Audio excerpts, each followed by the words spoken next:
purple people eaters. So I'm dragging today, you guys.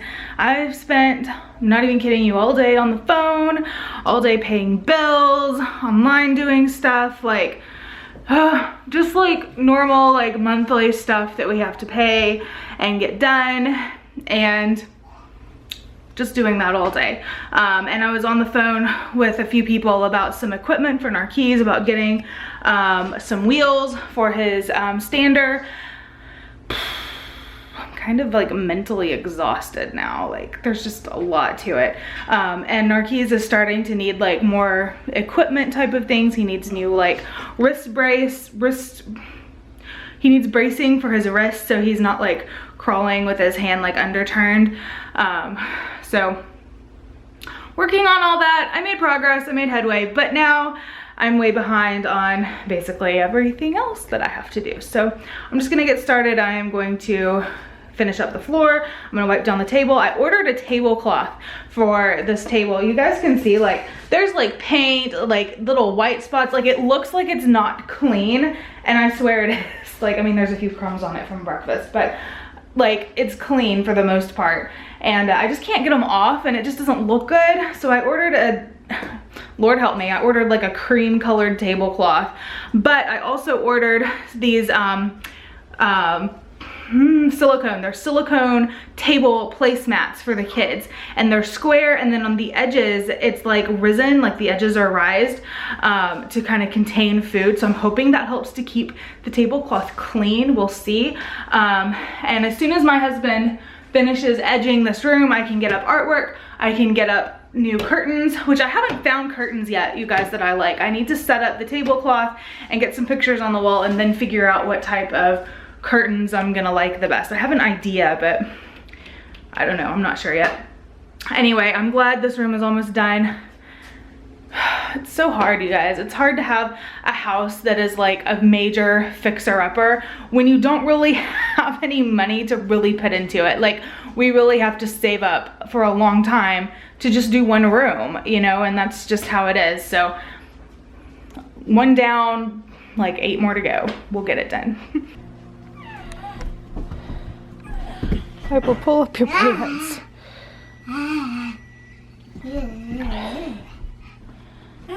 Did y'all just dump my laundry basket when I had dirty clothes in there? It had one clothing. Uh-huh. I was separating. Well, you guys, this is what happens. I had this room clean. My blankets down. Clothes are all over. Piper, no ma'am. That's not safe. Lord of mercy. And you're going to put me in a cage, okay, Zoe?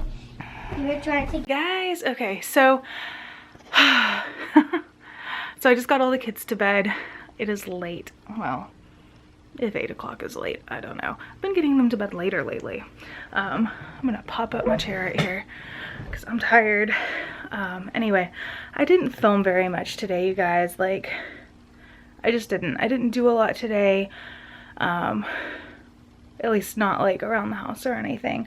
I was on the phone most of the day about Narquise.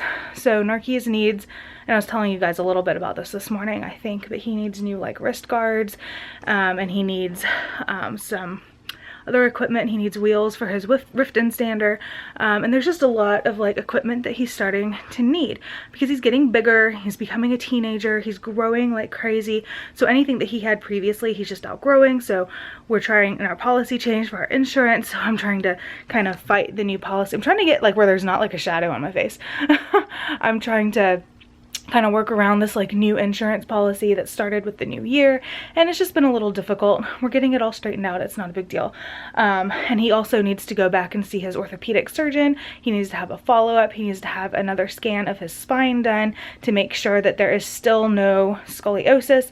As you hit puberty, a lot of times children who previously did not have scoliosis with cerebral palsy will develop scoliosis. So we want to make sure that that is all squared away and he doesn't need any surgeries or anything like that. I think he's good. I'm sure he's good, but it's always good to make sure. So getting all that checked out. Also, because I didn't film much today at all, I wanted to kind of go over some things with my newer subscribers, because I have a lot of newer subscribers. I think you guys are picking up that the boys are adopted. Like, I think people are getting that, but then some people aren't getting that, or then some people are confused, like, well, when were they adopted, or where were they adopted from? Are they real? Are they biological brothers? There's just all of those, like, the same questions that I've answered like a zillion times, but my newer subscribers don't know the answers to these. And I love you guys. You guys are awesome viewers, and you guys, when you can, I look at the comments and you guys totally like answer their questions for me, so I super appreciate that. But I did want to kind of go over like a few little things. I'm not going to talk forever because I don't need to do that, but I did kind of want to go over it a little bit. So the boys are from Kryvyi Rog, Ukraine. They were adopted in December of 2013, and they came home that following January. So they've been home right at 3 years, like right at 3 years. Yes, and they are not biologically related at all. They are brothers now, obviously. They're both adopted. They're both in the same family. They are brothers, but biologically they are not, excuse me, they are not related. A lot of you want to know what are their diagnosis. Aiden is totally blind, nonverbal, and he has institutionalized autism. Narquise has fetal alcohol syndrome and cerebral palsy. So those are their diagnosis. Yes, we did know about their special needs before we traveled to adopt them. We totally knew about them. Originally, we were just going for Aiden. We just were planning on adopting Aiden. And I will say with Aiden, the only thing we knew about Aiden was that he was blind. We didn't know about the cognitive delay. We didn't know about the institutionalized autism. We didn't know how bad it was going to be. And we had to kind of prepare ourselves that it may not just be blindness. It may be worse than what we are anticipating, because that's just often the case. And a little bit before we were supposed to travel, we decided to add Narquise to our adoption, because we found out that he was on the list to be transferred to an adult mental institution, meaning when he turned 10, or no, when he turned 11, he was going to be transferred from the children's institution to the adult mental institution. And 95% of kids that are transferred from the child's institution to the adult institution will die within that first year. So we just felt like it was super dire that he get out. We were approved for 2 children. There was no reason we couldn't take 2 kids. So we just prayed about it, and we added Narquise to our adoption as well. So Narquise was like a last minute add-on child. And we're so glad we did it, you guys. He's so amazing. I can't imagine like not adopting him. Like, I can't imagine him not being in our family. But we got to the orphanage, we were meeting the kids. Of course, Aiden was way worse than we anticipated. Narquise was about where we had expected him to be. And from then we had to make another decision. Do we still want to adopt these children? And obviously, you know, once you've gone through all that and you're committed, those are your kids. It doesn't matter what's wrong with them. It doesn't matter how hard it's going to be. Those are your kids, and they need out. So we did take both of them. So yeah, they've been home 3 years. Another question is, how old were your husband and you when you decided to adopt? My husband was 25, I was 26 when we adopted the boys. So we were super young. We were way younger than the norm that kind of travels and, you know, does all that and adopts 2 special needs kids. And that was definitely reflected in Ukraine. Like, we had so many people like, are you sure? Are you sure? How old are you? How old are you? And we had to do a lot of convincing, I guess you could say. We had to do a lot of convincing because we were very, very young.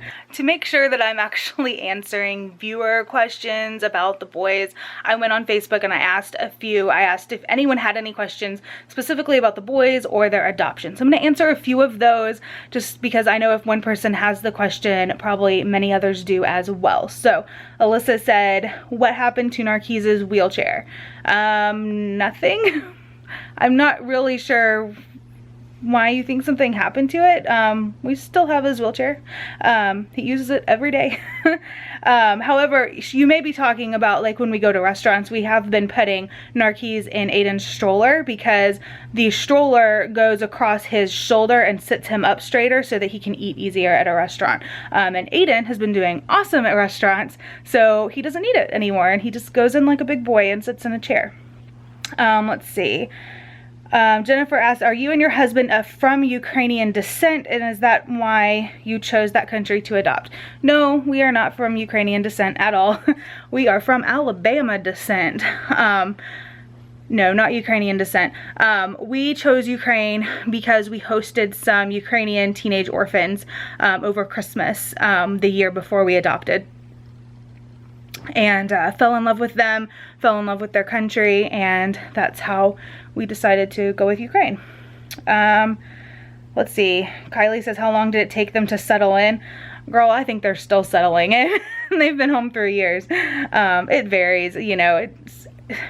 If you'd asked me this at 6 months, I would have said, oh, they were good at 3 months. But if you asked me this a year after they got home, I would say, oh, they were good at 8 months. So it just depends on the day, really, on if they're settled or not.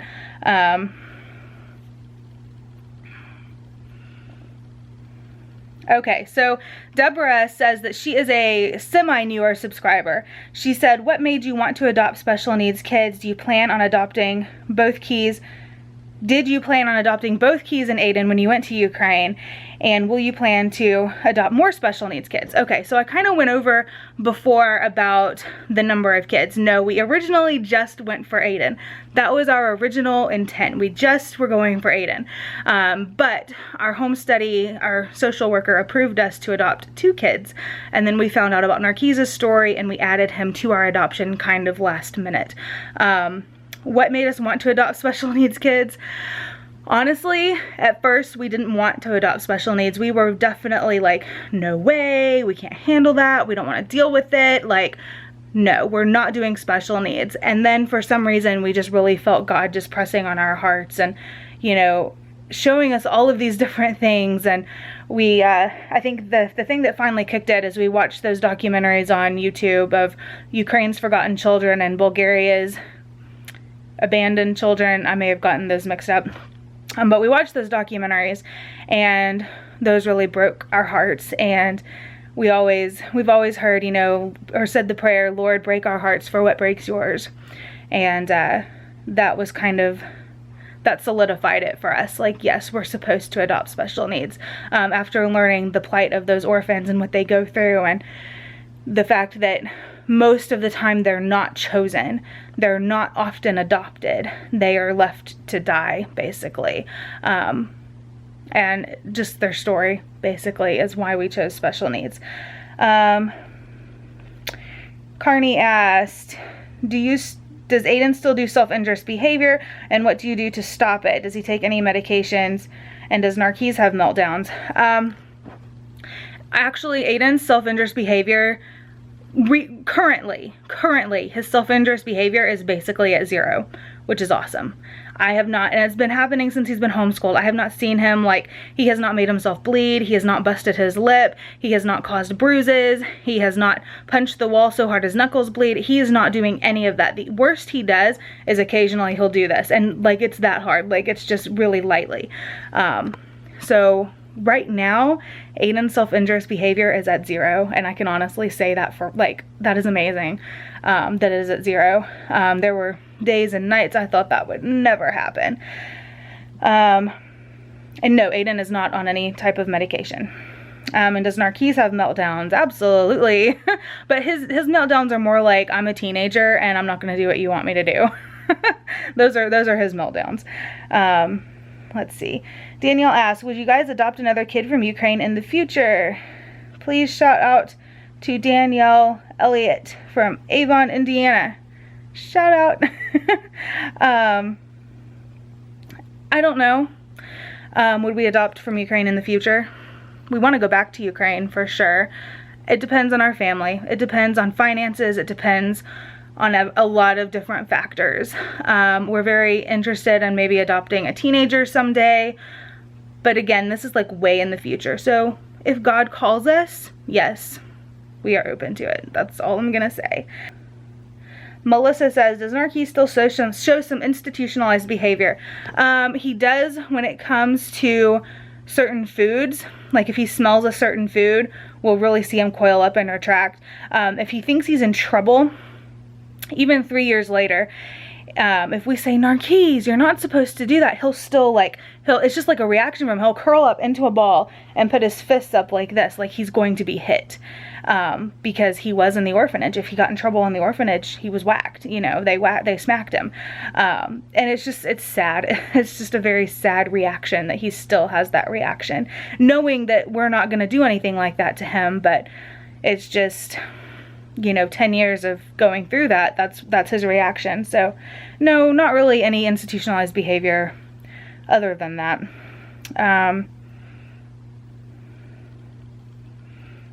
Sherry says, do you still have the same P.O. box?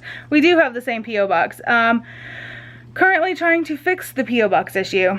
So, I don't know. We'll see. But yes, I still have the same P.O. box. And I'm going to refresh the page. But if there's not any new questions, I'm going to go ahead and let you guys go.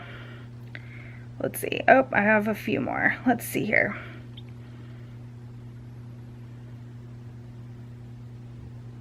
Stephanie asked, do you know anything about the boys' birth parents? Not details. Nothing that I'm really willing to share right now, to be honest. We know Narkis' birth mom was an alcoholic. She abandoned him. He was born at 27 weeks, and she abandoned him and threw him into a dumpster. And that's kind of the basis of the beginning story that we know about Narkis. Aiden, we just know that his mother was very young. She's a teenager, and she was addicted to drugs, and she gave birth to him in the hospital, found out about his blindness upon his birth, instantly relinquished him to the orphanage. Didn't even really want to see him. And then she passed away from a drug overdose 2 years after he was put in the orphanage. So that's really all we know. Let's see here.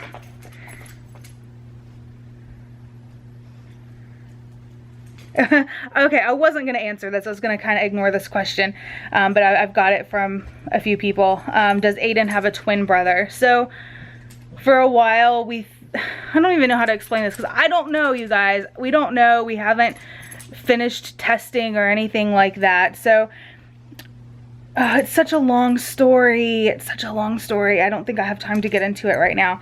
Let me do a separate video on that when I know more. Basically, we thought possibly he had a twin brother. We had genetic testing done. It came back positive that he did have a twin brother. However, we later had reason to believe that that particular test was not accurate because of other information that started to flood in. So we want to redo the genetic test with these two boys to see again for sure. I know that's confusing, and I know you new subscribers can be like, what? But I really just, it would take me, like, seriously, if I sat down and told you guys the story, it would take like 45 minutes. So, and I just don't have that kind of time right now. But anyway, I think that's all I'm going to answer for now. If you guys have any more questions about the boys or their adoption or anything like that, just comment down below and I will do my best to answer. Anyway, I will talk to you guys tomorrow. I hope you guys are all doing awesome and fabulous and having an awesome day. Yeah, don't forget, always live to inspire, and I'll talk to you guys tomorrow. Bye, guys.